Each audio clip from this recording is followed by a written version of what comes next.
The great ship descended through golden clouds toward the throne world of the Valentari Empire. And inside that ship sat a man who knew he was about to become the most hated person in an entire civilization. Commander Marcus Cole pressed his face to the viewport and watched the alien city rise beneath him like a dream made of crystal and light. Towers stretched toward the sky like frozen flames, and bridges of pure energy connected buildings that seemed to float on nothing at all. It was beautiful beyond anything he had ever seen, and it was about to become his prison.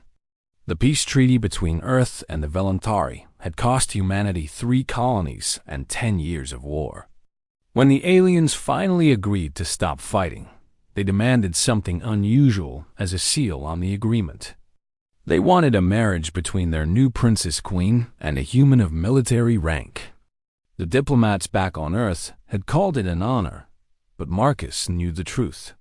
The Valentari saw humans as primitive creatures with short lifespans and simple minds.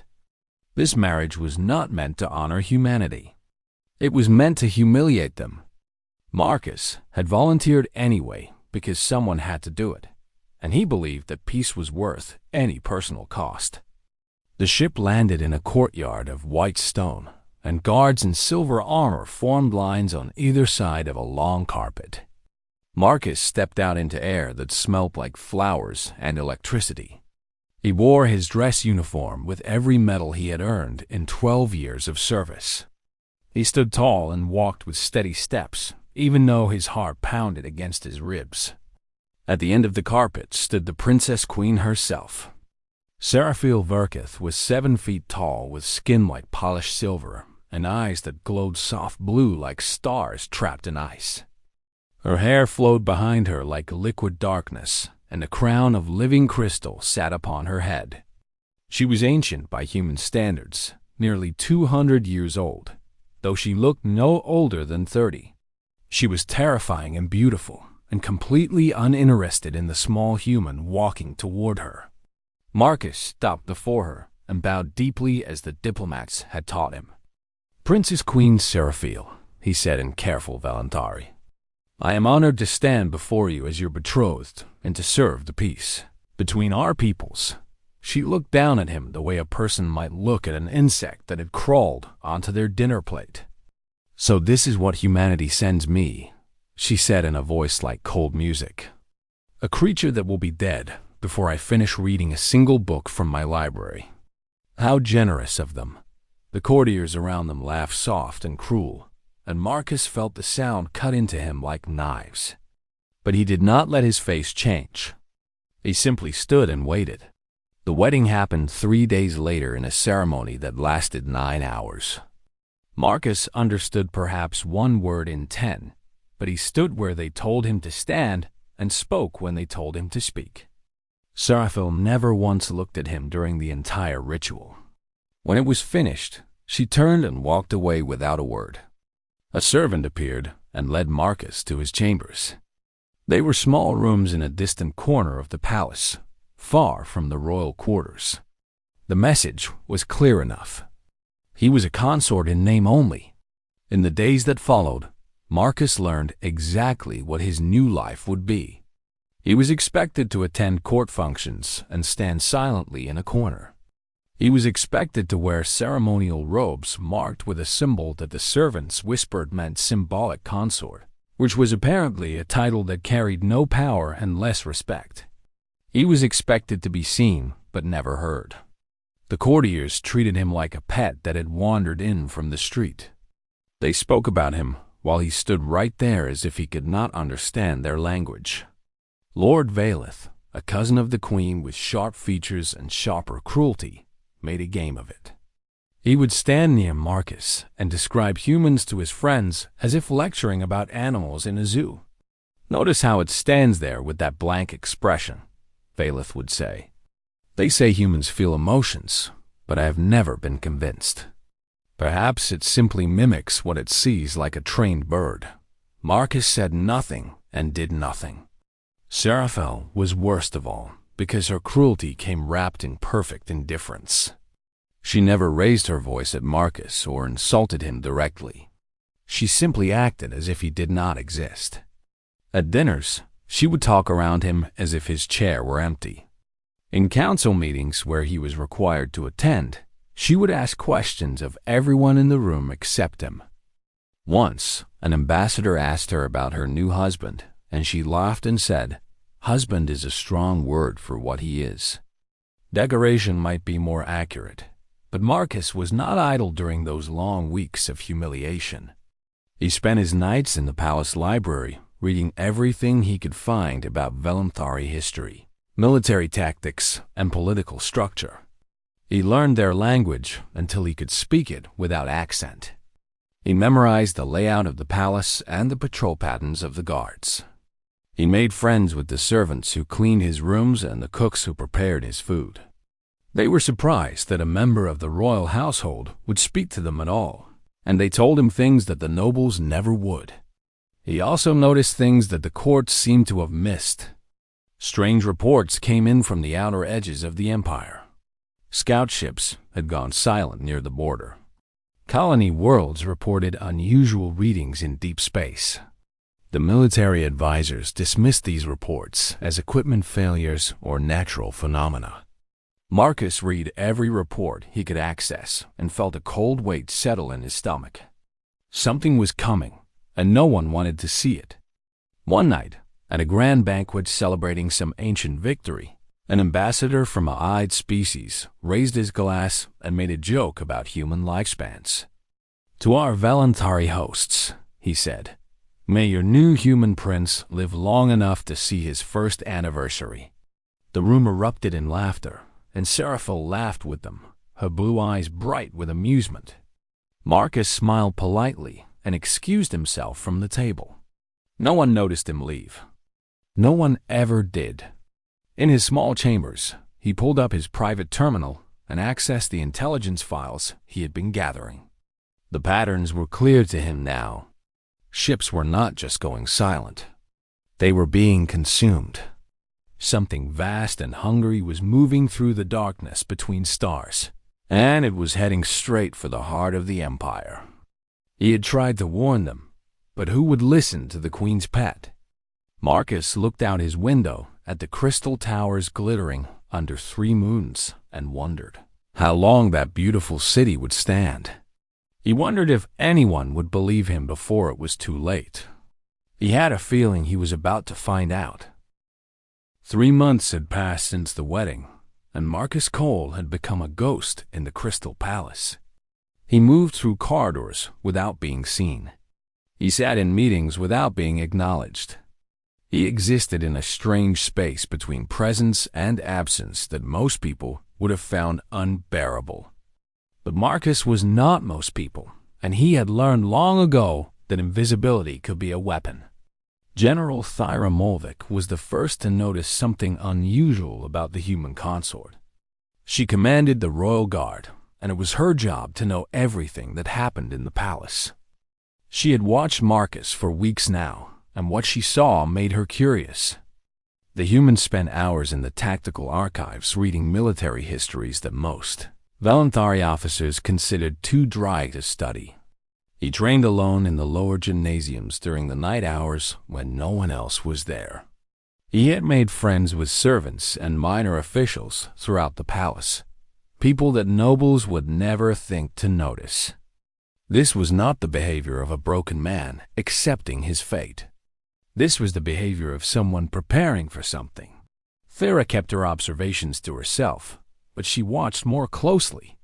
Marcus finally gathered enough evidence to make his case, and he requested a private audience with Queen Seraphil. It took 2 weeks before she agreed to see him, and even then she made him wait in her outer chamber for 3 hours before allowing him to enter. He found her sitting at a desk covered in holographic displays, her attention fixed on matters far more important than her human husband.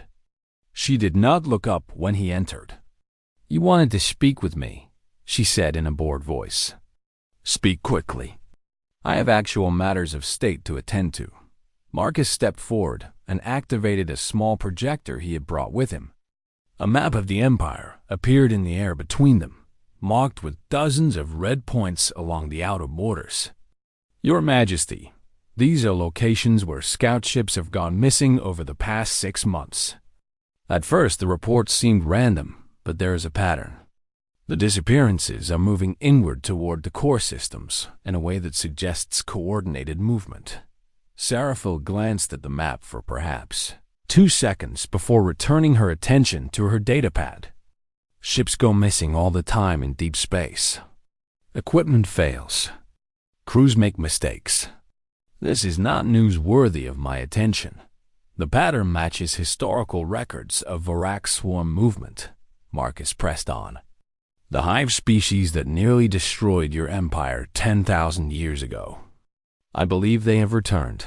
Now Seraphil did look at him, and her expression was something between amusement and contempt.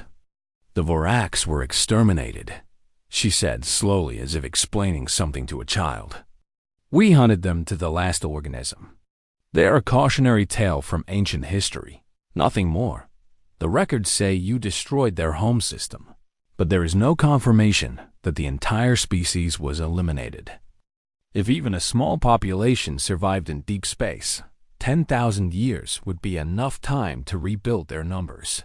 Seraphil set down her datapad and studied him with those cold blue eyes. You have been here for 3 months, and already you see monsters and shadows. This is why humans never last. You are ruled by fear. Your species jumps at every noise and sees threats in every corner. It must be exhausting to live with such constant terror. I am not afraid, Your Majesty. I am trying to warn you, and I am telling you that your warning is not needed. The Voluntary Empire has stood for 15,000 years. We have faced every threat the galaxy could offer. We do not need a creature who will be dead in 50 years to tell us how to protect ourselves. She waved her hand in dismissal. Go back to your rooms and your books and your paranoid fantasies. I have real work to do. Marcus wanted to argue, but he could see that nothing he said would matter. He bowed and left without another word.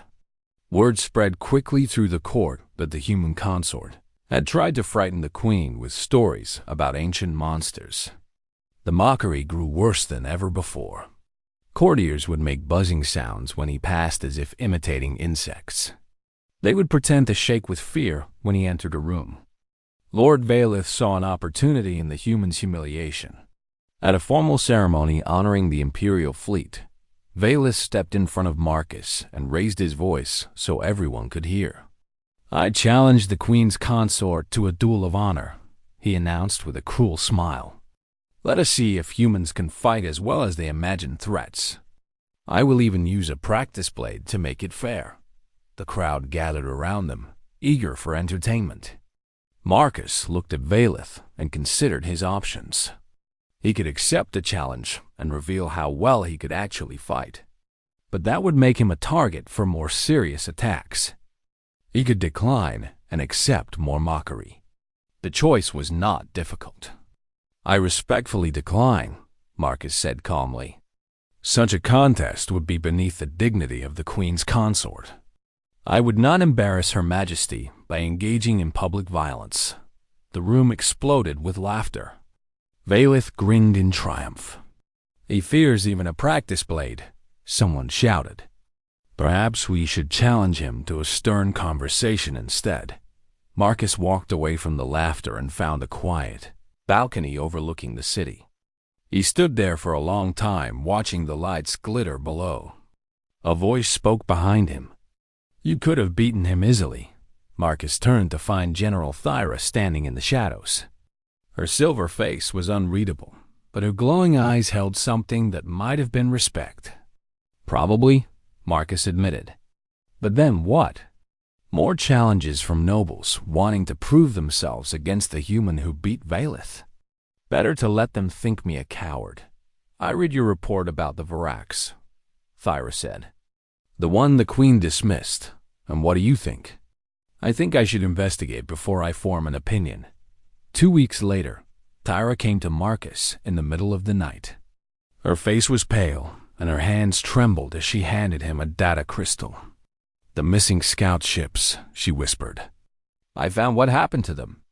They were not lost to equipment failure, Marcus looked at the data, and his blood ran cold. The crystal contained sensor logs recovered from a destroyed outpost. The images showed something vast and terrible. Ships made of living tissue. Swarms of creatures that moved like a single organism. An army of nightmares pouring through space like a hungry tide. "The Varax," he said quietly. "They are real, and they are coming," Thyra confirmed. "I brought this evidence to the Queen, but she refused to act. She said that acknowledging this threat based on your initial warning would validate your claims and undermine her authority. She would rather risk her empire than admit a human was right. Pride is a powerful thing among my people. We have ruled this region of space for so long that we have forgotten how to be wrong." Marcus stared at the images of the swarm and felt a strange calm settle over him. He had faced impossible odds before. He had survived situations that should have killed him. But this was different. This was not a battle for one life or one ship. This was a battle for an entire civilization that despised him. "What do we do?" Thyra asked. Before Marcus could answer, alarms began screaming throughout the palace. Red lights flashed in every corridor. Voices shouted in panic and confusion. Marcus ran to the nearest display screen and saw the news that would change everything. The outer defense grid had been breached. The Varax vanguard had arrived. 3 colony worlds had already gone silent. The nightmare had begun, and the Voluntary Empire was not ready. The War Council chamber had never seen such chaos in all its 15,000 years of history. Admirals shouted at each other across the great table. Advisors waved reports and demanded attention. Holographic displays showed the spreading darkness of the Varax invasion like a disease consuming the map of the Empire. Queen Seraphil sat on her throne at the head of the chamber, and for the first time since Marcus had known her, she looked uncertain. 3 colony worlds had fallen in the first day. 2 more had gone silent by morning. The Varax were not conquering territory. They were consuming it. Every ship, every structure, every living creature was being absorbed into the swarm. Nothing was left behind but empty rock and silence. "We must consolidate our forces at the Kelvin choke point," Admiral Soreth argued. "The narrow approach will limit their numbers and give us the advantage. Abandon 6 systems to save 3? Admiral Veth countered. "The noble houses will never accept such a retreat. We must strike now while the swarm is still divided." "Strike with what?" "Half our patrol fleet has already been destroyed." Marcus stood in his usual corner, invisible and ignored. He watched the admirals argue and saw the same pattern he had seen in a dozen human conflicts. Pride was getting in the way of survival. Each officer was more concerned with how their words would affect their reputation than with actual military strategy. He could not stay silent any longer. "You need to abandon the outer systems and create a defensive line at the 3 choke points," Marcus said, his voice cutting through the noise. "Use your fastest ships to evacuate civilians and your heaviest cruisers to slow the swarm's advance. Buy time to organize a real defense." Every head in the room turned to stare at him. The silence was absolute. Lord Valeth recovered first and let out a sharp laugh. "The human speaks. Tell me, creature, what do you know of void warfare? Has your primitive species even developed faster than light travel yet? Or do you still crawl between stars in frozen sleep?" "I have fought in 6 campaigns and commanded ships in 3 of them," Marcus replied calmly. "I have studied your military histories and tactical doctrines. I know what works and what does not." "You know nothing," Valeth spat. "We were building empires while your ancestors were still hitting each other with rocks. We do not need advice from a species that cannot even stop killing itself." Admiral Soreth nodded in agreement. The human suggestion would mean abandoning loyal subjects to the swarm. The Voluntari do not abandon their own. "We will meet this enemy with honor and destroy them as our ancestors did." Marcus looked to Seraphil, hoping she might see reason, but her eyes were cold and hard. "Know your place," she said quietly. "You are not a military advisor. You are a symbol of a treaty. Stand in your corner and be silent." Marcus stepped back and said nothing more. The Velanthari admirals launched their counterattack 3 days later. It was a beautiful thing to watch on the tactical displays. Formations moved with perfect precision. Ships fired in coordinated volleys. Everything followed the ancient principles of honorable warfare that had served the Empire for millennia. The Varax did not care about honor. They came in waves that blocked out the stars. Billions of organisms moving as one. They crashed against the Velanthari formations like a tide against a sandcastle.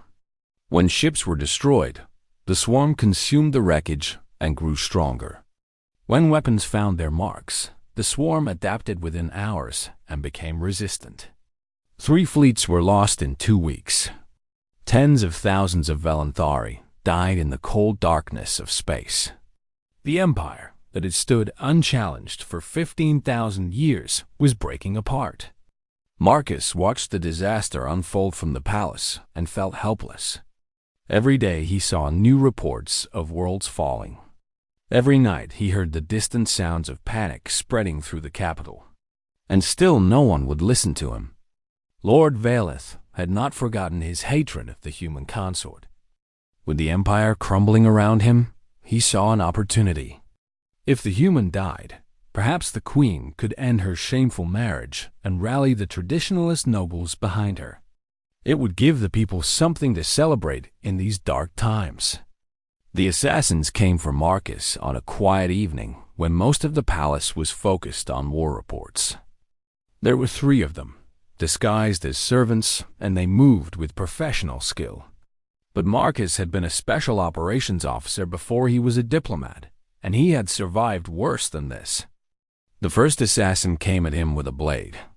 Marcus stepped aside and caught the attacker's wrist, twisting until bone cracked.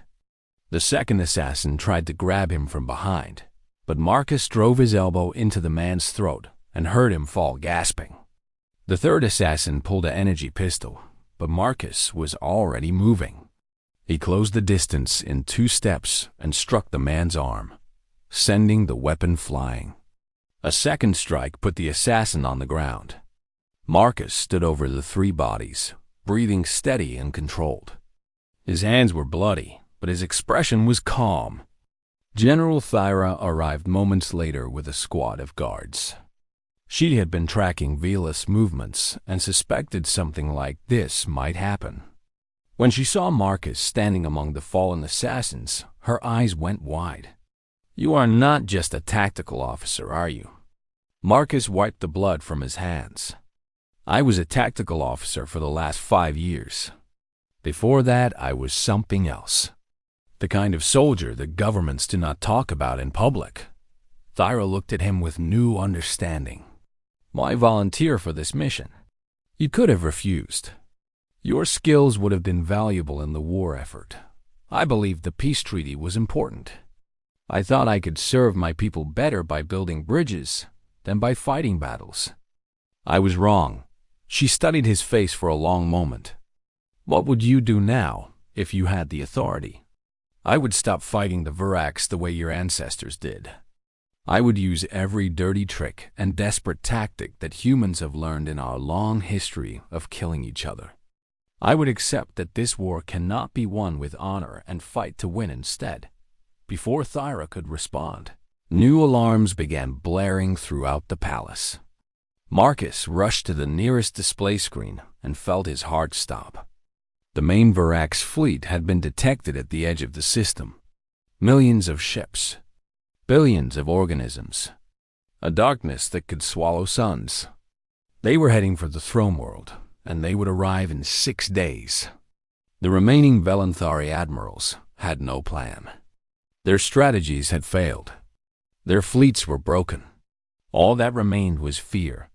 Marcus looked at the approaching doom on the screen and made a decision. If no one else would save this world, then he would have to do it himself. The throne room was filled with the sound of despair. Advisors whispered about evacuation. Admirals argued about which royal treasures could be saved. Nobles made secret plans to flee to distant systems where the swarm might not reach for years. The great Valentari Empire, ruler of 12 star systems, was preparing to die. Queen Seraphil sat on her crystal throne and stared at nothing. Her silver hands gripped the armrest so tightly that her knuckles had gone white. She was only 200 years old, young for a queen, and she had never faced anything she could not control. Now she was watching her entire civilization crumble, and she had no idea how to stop it. Marcus walked through the chaos and approached the throne. Guards moved to stop him, but General Thyra waved them aside. "Your Majesty," Marcus said, "I need to speak with you." Seraphil looked at him with empty eyes. "Have you come to say you told me so? Have you come to watch my empire fall and feel satisfied that the stupid Valentari did not listen to the clever human? I have come to offer you a way to survive. There is no way to survive. Our fleets are gone. Our admirals have no plans. The swarm will be here in 6 days, and there is nothing that can stop them." Marcus stepped closer and lowered his voice so only she could hear. "There is something that can stop them. Let me fight." Seraphil laughed, but there was no humor in the sound. "You? One human against 1,000,000,000 Virax? I knew your species was arrogant, but I did not realize you were insane. Not one human alone. Give me command of the auxiliary forces.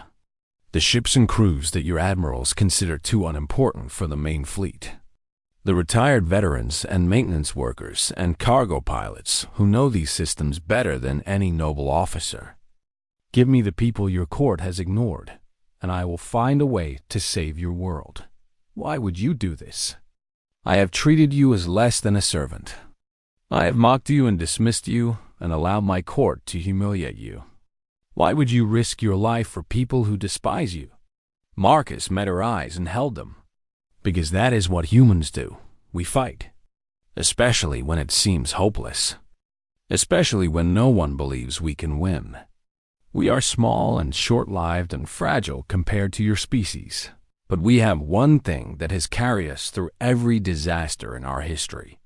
We are too stubborn to know when we have lost." Seraphil stared at him for a long moment, and something shifted in her expression. Perhaps she was desperate enough to try anything. Perhaps she finally saw something in him that she had refused to see before. "Very well," she whispered. "I grant you provisional command of the auxiliary forces. Try to save us, human. I do not think you can, but try." Marcus did not waste another second. Within hours, he had gathered his unlikely army in a cargo bay near the palace docks. They were not soldiers in the traditional sense. They were maintenance crews who knew every system on every ship. Retired veterans who remembered tactics the young admirals had never studied. Engineers who could rebuild an engine with spare parts and determination. Servants who had memorized every supply route in the Empire. Pilots who flew cargo transports through asteroid fields that military ships avoided. They looked at Marcus with confusion and uncertainty. Why was the Queen's human consort giving them orders? "I know what you are thinking," Marcus told them. "You are wondering why you should follow a human. You are wondering why the court has sent you to fight when they spent years telling you that you were worthless. Here is my answer. The nobles have failed. The admirals have failed. The great warriors of the Valentari Empire have broken against the swarm like waves against a rock. Now it is our turn." He activated a tactical display showing the approaching Virax fleet. "The swarm thinks they are coming to feast on a helpless world. They expect us to form pretty lines and fight with honor while they devour us. They do not know what they are about to face. They do not know that humans fight dirty. And I am going to teach you everything my species has learned in 10,000 years of brutal, ugly, desperate warfare. General Thyra stood at his side with 300 of her most loyal guards. She had pledged herself to his command when the other officers had laughed at his plan. "Whatever you need," she told him, "I will provide." Marcus needed everything, and he got it. The next 5 days were a blur of preparation.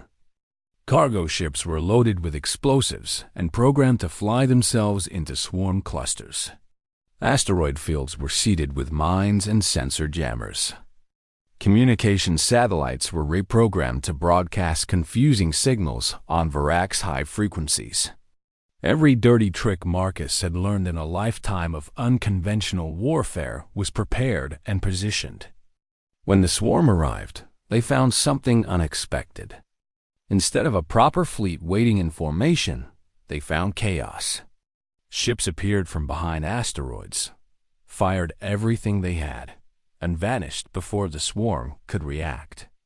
Cargo vessels exploded in the middle of Varak's clusters, scattering bioships in every direction. Jamming signals filled the void with noise that confused the hive mind coordination. The Voluntari had always fought with honor. Marcus fought to win. The battle lasted 18 hours, and Marcus did not sleep for a single minute. He commanded from the bridge of a battered frigate, making decisions in seconds that Voluntari admirals would have debated for hours. He was everywhere at once, adjusting tactics, redirecting ships, exploiting every weakness he could find. When Varak's boarding parties breached his ship, Marcus grabbed a weapon and fought beside his crew in the corridors. He bled with them and killed with them. These people had followed him into certain death, and he would not hide on the bridge while they fought alone. Through it all, he studied the swarm and learned its patterns. The Varaks moved as one because of a massive bioship at the center of their fleet. It was a coordination node, a living brain that connected millions of organisms into a single consciousness. Every admiral had dismissed attacking it as suicide. Marcus had never cared much about survival. He gathered a skeleton crew of volunteers and aimed his damaged cruiser at the heart of the swarm. They punched through the outer defenses with nothing but speed and luck. They crashed into the bioship and detonated every weapon they had. The explosion tore the coordination node apart, and suddenly the swarm was not a swarm anymore. It was a billion confused organisms that had forgotten how to work together. They turned on each other. They scattered in every direction. The great invasion collapsed into chaos. The throne world survived. When rescue teams found Marcus's escape pod drifting in the debris field, they did not expect to find him alive. He was burned and broken, barely breathing, but his heart still beat. They brought him to the palace medical bay and laid him in a healing chamber. The doctors worked through the night to repair what the battle had destroyed. And when morning came, Queen Seraphil was there, sitting beside his bed, waiting for him to wake up. Seraphil had been sitting beside the healing chamber for 3 days when Marcus finally opened his eyes. She had not left except when her duties absolutely demanded it, and even then she had returned as quickly as possible. The servants whispered about it. The courtiers gossiped. The queen herself did not care what anyone thought. Marcus looked up at the ceiling and tried to remember how he had gotten here. The last thing he recalled was fire and screaming and the sound of metal tearing apart. Then nothing but darkness. "You survived," Seraphil said quietly. "The doctors did not think you would. They said the damage was too severe. But you kept breathing. Your heart kept beating." Stubborn even in unconsciousness, Marcus turned his head and found her sitting in a simple chair beside his bed. She was not wearing her crown or her royal robes. She looked like a person instead of a queen. "Did it work?" he asked, his voice rough and weak. "It worked. The swarm is broken. The surviving creatures have scattered into deep space. Your strategy saved the throne world and probably the entire empire. You are a hero, though I suspect you do not care about titles." Marcus closed his eyes and let out a long breath. The tension he had been carrying for months finally began to release. How many did we lose? Thousands. But it would have been billions without you. The people who followed you into battle are being treated as the saviors they are. Maintenance workers and cargo pilots are receiving medals that used to be reserved for noble admirals. Good. They deserve it. They fought harder than anyone I have ever commanded. Seraphil was silent for a long moment, and when she spoke again, her voice was different. Smaller, vulnerable in a way Marcus had never heard before. Why did you do it? You asked me that before, and you gave me an answer about human stubbornness. I want the real reason. You could have died. You nearly did die.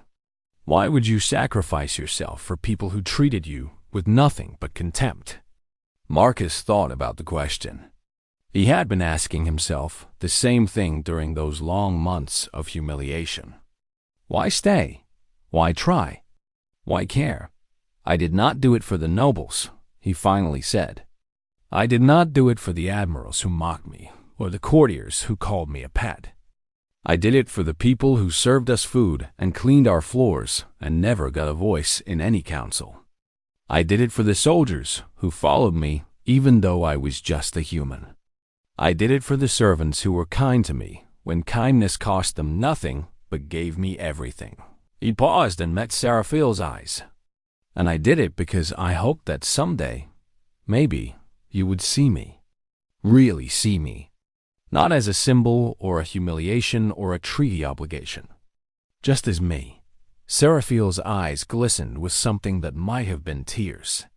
Marcus did not know if Valentari could cry, but she looked like someone who wanted to. I was cruel to you. Yes, I was wrong. Yes, I was afraid. From the moment I learned about the treaty, I was afraid. Humans were supposed to be primitive and weak, but every report I read suggested something different.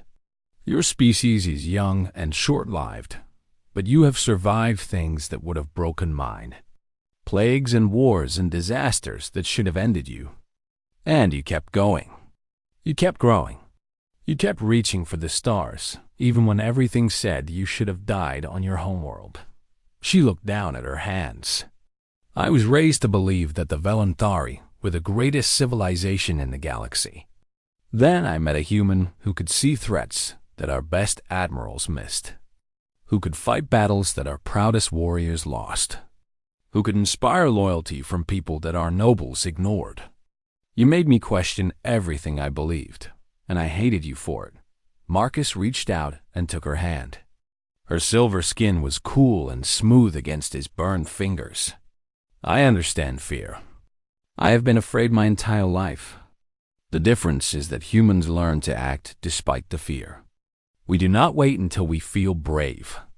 We act first and hope the courage follows. Seraphil squeezed his hand gently. I am sorry. Truly sorry. Not because you saved my empire. Not because it is politically wise to apologize. I'm sorry because I was wrong and you deserve better. Marcus smiled. And it hurt because his face was still healing, but he smiled anyway. Then let us start over. You and I. Let us try to be partners instead of symbols. Let us be afraid together, because that is what real partners do. The news of Marcus's survival spread quickly through the Empire, and the reaction was unlike anything the Valentari had ever seen. Commoners celebrated in the streets. Veterans raised their glasses to the human who had led them. Even nobles had to admit that perhaps they had misjudged the Queen's consort. Lord Valith tried to minimize Marcus's role, claiming that Valentari resilience had truly won the battle. But General Thera was waiting for him.